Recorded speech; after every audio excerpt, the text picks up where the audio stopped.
Hola chicos, espero que estén muy bien. Aquí el profe Luis una vez más y vamos a seguir con nuestra variante de la historia enfocada al arte, la literatura y la música. Les vuelvo a repetir conforme lo he hecho en las dos clases anteriores. Analizar el arte en la historia es muy importante porque nos permite identificar la interpretación de la realidad social por parte de los artistas. En español que me dé a entender, así como ellos escribieron, se debe a una intención y a una causa que ellos quieren mostrar. Ahora, hoy vamos a analizar dos temas bien importantes. La literatura mexicana a partir de 1985, que sería la literatura contemporánea, y la no generación. Esta literatura va a cambiar de forma drástica con la literatura que se había construido después de 1968. Si bien van a seguir bajo la misma línea de la crítica al status quo del gobierno y del Estado, ojito, aquí lo van a cambiar. Por ejemplo, la literatura de 1988, de 1985 se va a centrar en tres temas principales. Uno, la literatura desde la perspectiva histórica, es decir, tratan de analizar algunos acontecimientos de la historia mexicana. Dos, de la vida cotidiana, siguen bajo el mismo lineamiento pero a mayor profundidad que en el tema anterior. Y tres, los movimientos de resistencia. Estos movimientos de resistencia que van a estar enfocados al papel de la mujer en la historia. Es decir, aquí ya vamos a hablar de una literatura de género. Ojito, ¿sí? Literatura de género. Empezamos. La literatura mexicana a partir de 1985 se caracteriza por la relación entre acontecimientos históricos y la vida de sus personajes. A esto se le llama, en literatura, novela histórica. Las novelas históricas en México y en América Latina se han manejado desde el siglo XIX, pero con la generación de 1985 tienen un auge mucho mayor, porque van a utilizar acontecimientos históricos para relatar sus historias. El ejemplo de ello es un libro que se llama Arráncame la vida. Ahorita se los voy a explicar. 2. Hacen evidente el machismo y la sociedad patriarcal.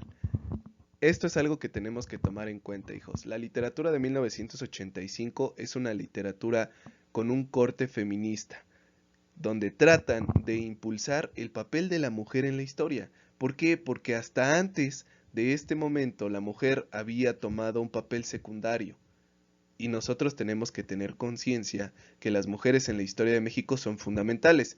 El ejemplo más claro lo tenemos en la Revolución, cuando vimos el caso de las Adelitas y las soldaderas, ¿se acuerdan? O también podemos ver el caso muy importante de Sor Juana Inés de la Cruz, ¿no? Pero bueno, estos van a ser casos determinantes que van a impulsar la literatura mexicana de 1985. Ahora, hay autores principales de este tipo de literatura. Sí, está Mónica Lavín, Rosa Beltrán, Cristina Rivera Garza, Silvia Molina, Beatriz Espejo, Laura Esquivel, Bárbara Jacobs y Ethel Cruce. Pero nosotros nos vamos a enfocar a un tipo de literatura un poco más diferente. Esta literatura en donde las cuestiones de la vida cotidiana que se viven en un matrimonio, que se viven en una familia, que se viven en un grupo de amigos, que se viven en un ámbito laboral, van a tomar un papel preponderante al momento de la escritura. Es decir, la vida cotidiana obtiene un papel preponderante en la literatura de 1985. Ese es el punto central, chicos. Una obra importante que nosotros podemos identificar es La alta infidelidad de Rosa Beltrán. Esta es una crítica social, hijos. Es una crítica social al papel que toma el hombre cuando no valora lo suficiente el aspecto más importante de la mujer, que es su propia vida, que es su libertad, que es su identidad. Entonces aquí nosotros empezamos a observar esto, ¿no? Este contexto de dejar esa literatura patriarcal, esa literatura machista, misógena, y empezar a identificar un tema muy importante de la mujer. Hablemos de la no generación. La no generación, pues básicamente es este cúmulo de autores que nacen en 1970, y dice 1070, hijos, disculpen, es 1970, y que se autodenominan la generación inexistente. Es una generación de tránsito, hijos. Es una generación en donde sus escritos ya no son publicados de manera convencional a través de la prensa impresa. Ahora van a utilizar las nuevas tecnologías para poderse dar a conocer. ¿Cuáles son estas nuevas tecnologías? El Internet, los blogs, que son muy importantes para la literatura, que ya se va a empezar a implementar en la década de los 90 y los 2000. Ahora, este tipo de literatura se va a enfocar en una perspectiva social.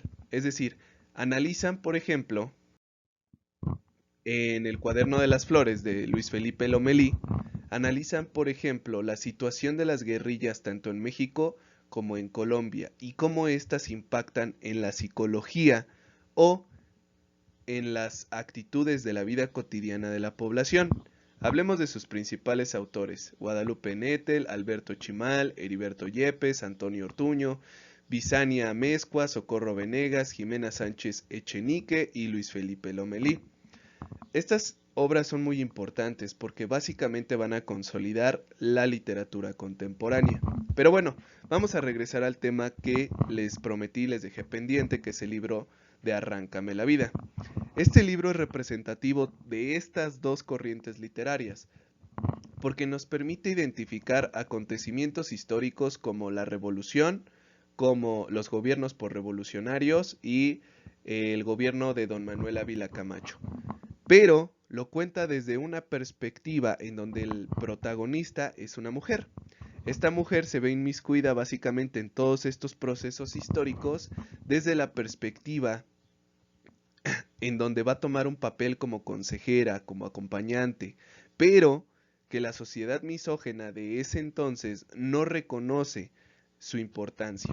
Si ustedes quisieran saber más acerca de esta obra, de verdad impresionante, muy bonita, y no quisieran aventarse el libro, porque pues sí es un poco largo, y aparte que es difícil de conseguir, más porque estamos en la situación del COVID-19, pueden buscar la película en internet. Se llama Arráncame la vida, es muy bonita, se las recomiendo.